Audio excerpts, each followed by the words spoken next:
Assalamualaikum warahmatullahi wabarakatuh. Kelompok kami akan membahas perusahaan handicraft Lampung. Di sini saya Julhizroni, NPM 17011097 sebagai moderator. Dan selanjutnya akan saya serahkan kepada pemateri saya yang pertama, Puspa Dewi Kusmaningsi.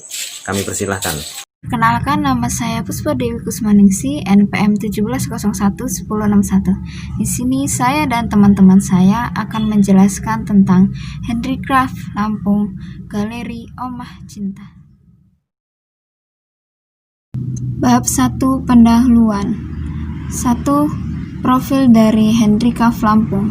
Handicraft Lampung adalah UMKM yang dimiliki oleh Ibu Indah yang berlokasi di Jalan Pagar Alam, Gang Bahagia nomor 37, PU Segala Minder, Tanjung Karang, Bandar Lampung, dengan kode pos 35152. Beliau merintis usaha ini sejak tahun 2013, tetapi baru mendapatkan izin resmi di tahun 2015.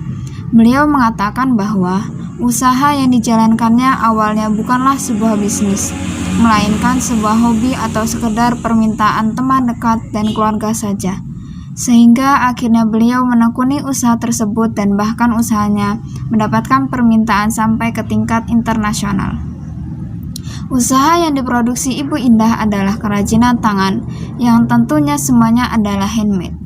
Dan beliau juga didukung oleh sebuah organisasi koperasi, yaitu koperasi khusus yang mendukung usaha di bidang kerajinan tangan, yang hanya ada satu di Lampung. Negara yang menjadi peminat terbesar yaitu adalah Thailand, Korea, dan Jerman. Mereka bisa juga untuk oleh-oleh karena antusias mereka tinggi untuk produk-produk ramah lingkungan. Beliau menjual produk lebih tinggi untuk luar, contohnya jilbab eco print berbahan kain sutra yang dibanderol sekitar Rp350.000 sampai Rp650.000. Selain itu, Ibu Indah juga sering diundang di berbagai acara, seminar, bazar, juga membuka kursus bagi siapa saja yang ingin belajar untuk membuat kerajinan tangan. Beliau juga pernah diminta oleh perwakilan Bank Mandiri untuk menghadiri acara pembukaan tol di Pesawaran yang dihadiri oleh Presiden Joko Widodo, dan beliau diminta untuk membuka 2 stand. Tetapi beliau menolak karena alasan jarak tempuh dan waktu tempuh yang cukup jauh. Yang kedua yaitu struktur organisasi handicraft Lampung, Galeri Omah Cinta. Handicraft Lampung adalah UMKM yang dimiliki oleh Ibu Indah yang memproduksinya tidak sendirian, melainkan dibantu oleh ibu-ibu PKK atau teman-teman dari koperasi. Beliau didukung oleh sebuah organisasi koperasi, yaitu koperasi khusus yang mendukung usaha di bidang kerajinan tangan, dan hanya ada satu di Lampung. Ketiga, budaya perusahaan. Handicraft Lampung, Galeri Omah Cinta menggunakan budaya organisasi, nilai-nilai kesederhanaan bersama, yang harapannya bisa membuat pelanggan bahagia serta memberikan kesan yang terbaik bagi pelanggan. Dengan begitu, dengan adanya budaya yang baik akan mendorong tercapaiannya kesuksesan dalam waktu yang cepat dan berkesinambungan. Bab kedua, analisis SWOT. Analisis SWOT dibagi menjadi 4, yaitu kekuatan, kelemahan, peluang, dan ancaman. Pertama, kekuatan dari handicraft Lampung Galeri Omah Cinta, yaitu kerajinan tangan yang terbuat dari bahan-bahan alami. Kedua, kreasinya sangat menarik. Ketiga, ada banyak kreasi kerajinan yang ditawarkan. Keempat, lebih ramah lingkungan. Kelima, lebih nyaman dan aman dipakai. Kedua adalah kelemahan.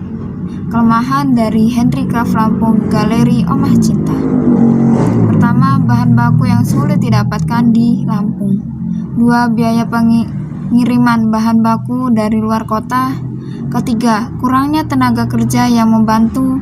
Keempat, tingkat pemesanan yang tidak menentu yang akan mempengaruhi pendapatan.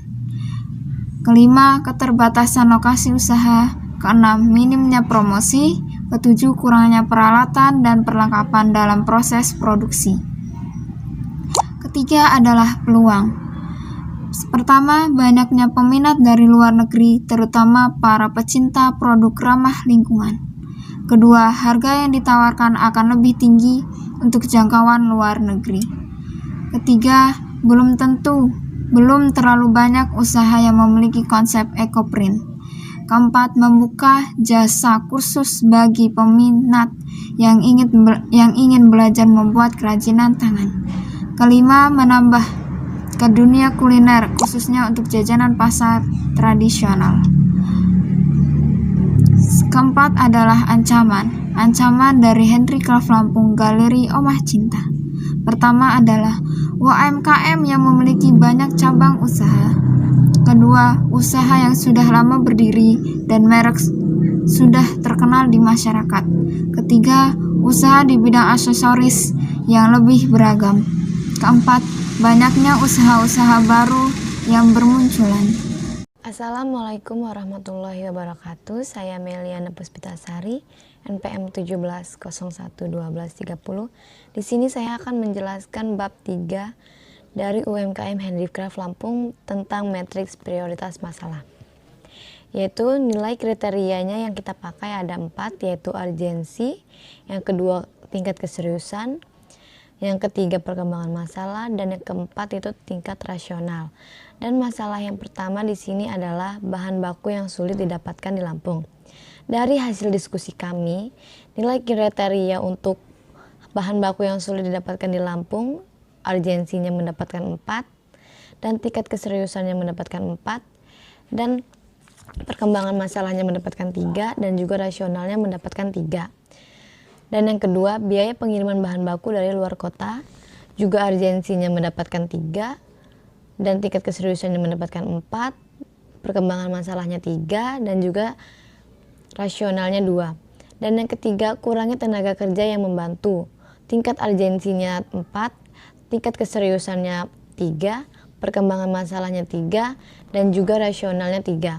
Dan yang keempat, tingkat pemesanan yang tidak menentu yang akan mempengaruhi pendapatan, tingkat urgensinya 3, tingkat keseriusannya 4, tingkat perkembangan masalahnya 3, dan tingkat rasionalnya 2.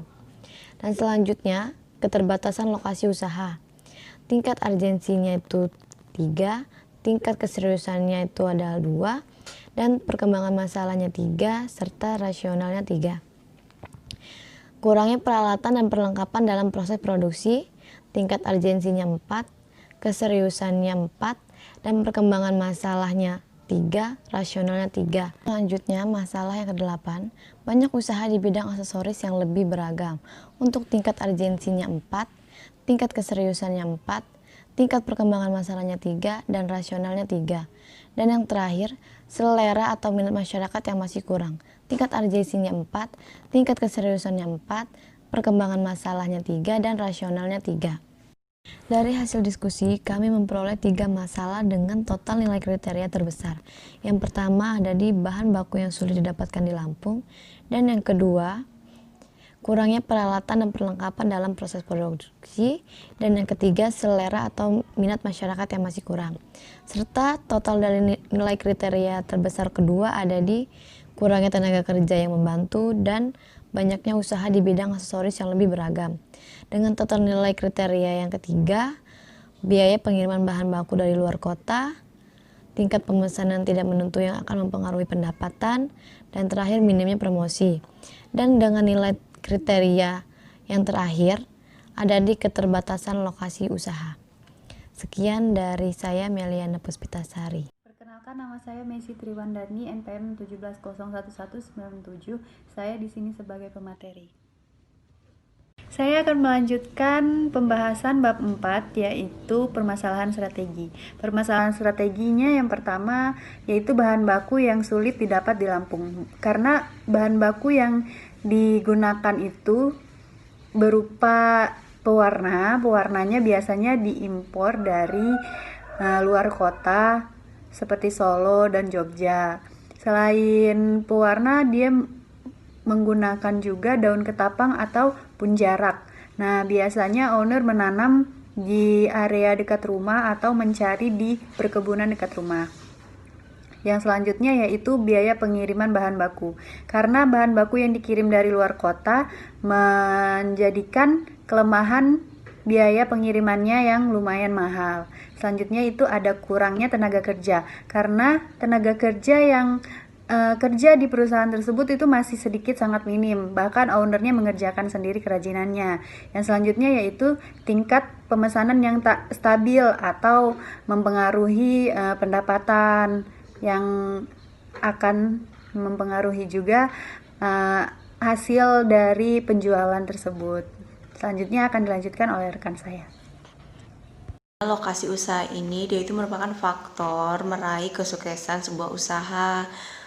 Kalau kita menentukan suatu usaha terus lokasinya nggak strategis, nggak sesuai dengan apa yang kita buat usahanya ini, dia itu nggak akan berjalan gitu. Maksudnya ya berjalan tapi nggak maksimal gitu kesuksesannya, tingkat kesuksesannya itu rendah. Nah, selanjutnya itu ada minimnya promosi. Si perusahaan ini tuh masih menggunakan iklan yang brosur gitu-gitu, mungkin iklannya juga nggak menarik kalaupun di sosial media. Jadi walaupun kita membuat iklan di sosial media itu harus kayak semenarik mungkin, jadi orang tertarik buat datang ke outlet kita itu di mana kita buka. Terus setelah itu kalau mereka tertarik dengan produk kita, pasti mereka akan membelinya gitu. Nah, selanjutnya ada kurangnya perlengkapan dan proses produksi. Nah, di sini tuh mungkin si pengrajin ini dia itu kurang wawasan gitu loh, kurang membuat model-model yang lain gitu, yang mau diproduksi mungkin masih model-model itu aja. Untuk seandainya model tas, terus tasnya bentuk-bentuknya seperti itu, tidak ada tidak ada variasinya, yang itu sehingga membuat masyarakat itu kayak bosan gitu, nggak tertarik karena mau beli, saya udah punya itu, saya udah punya ini, nggak jadi lagi gitu. Terus selanjutnya itu ada banyaknya usaha di bidang aksesoris yang lebih beragam. Masyarakat menganggap kerajinan ini handcraftnya itu dia itu kayak masih ini loh, udah kok itu aja, kok ini aja, terus udah ketinggalan zaman, udah nggak zamannya pakai yang kayak gini, pakai kayak gitu. Jadi si pengrajin ini harusnya dia itu berusaha membuat variasi yang lebih fashionable, terus lebih kekinian gitu. Selanjutnya itu ada selera atau minat masyarakat yang masih kurang. Nah, hal ini biasanya disebabkan oleh kurangnya promosi. Biasanya itu harusnya kita itu promosi itu semaksimal mungkin, dibuat semenarik mungkin, dibuat kita itu apa bedanya kita dengan yang lain, sehingga orang itu tertarik buat beli handcraft dari perusahaan ini, dari kerajinan ini. 5. Formulasi strategis, tentukan visi. Visinya yaitu sebagai wadah masyarakat dalam melestarikan nilai-nilai kesenian, khususnya seni kerajinan yang kreatif, mandiri, inovatif, tanpa meninggalkan nilai kebudayaan lokal. 3. Tentukan misi, dan misinya yaitu yang pertama, melestarikan kesenian kerajinan sebagai wujud cinta tanah air. Yang kedua, meningkatkan kreativitas, wawasan, dan keterampilan masyarakat terhadap seni kerajinan dengan menjunjung tinggi nilai-nilai kearifan lokal. Yang ketiga, mengajak masyarakat dan mahasiswa untuk memajukan dan mengembangkan seni kerajinan tangan. Yang ketiga, tentukan tujuan perusahaan. Adapun tujuan perusahaannya yaitu menjadi wadah untuk menyalurkan minat dan bakat masyarakat di bidang seni kerajinan dan menciptakan kegiatan mahasiswa melalui seni kerajinan. 3. Dan yang keempat, tentukan strategi yang harus dilaksanakan. Yang pertama, membuat tempat khusus untuk kursus kerajinan. Yang kedua, membuka toko sendiri. Yang ketiga, semakin gencar lagi dalam melakukan promosi, baik di media sosial maupun dengan sosialisasi secara langsung kepada masyarakat. Yang keempat, mengembangkan produk atau menambah variasi produksi. Dan yang kelima, memperlebar lokasi produksi. Yang keenam, membuat tempat-tempat khusus untuk produk yang sudah siap jual atau lemari kaca yang lebih besar atau rak-rak agar lebih rapi dan menarik. Yang selanjutnya, menambah jumlah pekerjaan untuk produksi. Selanjutnya, memperluas area pemasaran. Dan yang terakhir, mendaftarkan hak paten dari produk-produk. Dan yang kelima, hubungkan strategi dengan kebijakan atau aturan yang berlaku. Teknik yang dapat dilakukan dalam implementasi strategi, yaitu yang pertama adalah menciptakan komunikasi secara berkelanjutan. Pemimpin harus berkomunikasi tentang strategi secara terus-menerus, agar orang-orang di seluruh organisasi dapat memahami dan menginternalisasikannya. Yang kedua, menjelaskan hal-hal yang dikerjakan. Pemimpin menjelaskan mengapa mereka memutuskan untuk melakukan apa yang mereka lakukan. Pengikut sibuk melakukan pekerjaan sehari-hari dari organisasi dan sering tidak memikirkan gambaran besar. Para pemimpin harus membujuk orang-orang tentang alasan bisnis untuk visi dari strategi yang baru. Dan yang ketiga, jelaskan apa arti perubahan yang dilakukan bagi setiap orang. Orang sering takut akan perubahan, dan itu termasuk ketakutan akan arah strategis yang baru. Dan yang keempat, menjelaskan apa saja yang tidak berubah. Seringkali merupakan ide yang baik untuk mengingatkan karyawan tentang kekuatan perusahaan. Apa yang saat ini dikerjakan dan apa yang tidak akan berubah. Dengan mengikuti teknik-teknik tersebut, para pemimpin dapat memastikan pelaksanaan implementasi strategi lebih mulus. Visi, misi, nilai, dan tujuan utama organisasi pun dapat dicapai sesuai dengan rencana. Assalamualaikum warahmatullahi wabarakatuh. Perkenalkan, nama saya Yulianti, MPM 17011238. Di sini saya akan membahas tentang tentukan program kegiatan dari strategi yang ada. Membuat kerajinan tangan yang berasal dari bahan bekas yang bisa didaur ulang seperti yaitu kerajinan yang terbuat dari bahan alami, kain perca, aksesoris, manit, dan kain panel. Selanjutnya, tentukan prosedur yang berlaku. Di sini, Galeri Oma Cinta bisa membuka stand lewat online karena tidak ditunjukkan untuk masyarakat Lampung saja, tetapi untuk masyarakat di seluruh dunia. Bisa membeli produk Galeri Oma Cinta tanpa harus datang langsung ke Lampung. Kami akan menjual produk Oma Cinta di Shopee, Instagram, Facebook, Tokopedia, dan lain-lain. Berlaku untuk siapa saja? Di sini berlakunya untuk semua masyarakat. Dan kemana tujuannya? Menjadi wadah untuk menyalurkan minat dan bakat masyarakat di bidang seni kerajinan. Selanjutnya, tentukan pelaksanaan program. Apa programnya? Yaitu membuat kerajinan tangan. Di mana akan dilaksanakannya? Di Kota Lampung. Di sini saya akan menjelaskan tentang kesimpulannya. Kesimpulannya yaitu kerajinan dapat dibuat dari kayu, plastik, atau bahan-bahan sampah limbah yang sudah tidak digunakan. Di tangan-tangan kreatif, bahan tersebut dapat dibuat menjadi suatu benda bernilai ekonomis. Secara umum, kerajinan merupakan suatu proses untuk membuat produk dengan menonjolkan fungsinya, untuk dipakai maupun sebagai pajangan dengan nilai estetika yang indah. Semakin tinggi kualitas bahan dan rumit proses pembuatannya, maka kerajinan akan dibanderol dengan harga yang semakin mahal pula. Dan di sini Produk-produknya itu contohnya seperti tas, baju, bros, kalung, gelang, dan lain-lainnya. Sekian presentasi dari kelompok kami. Jika ada kekurangan kata dan salah-salah kata, kami mohon maaf. Saya akhiri. Wassalamualaikum warahmatullahi wabarakatuh.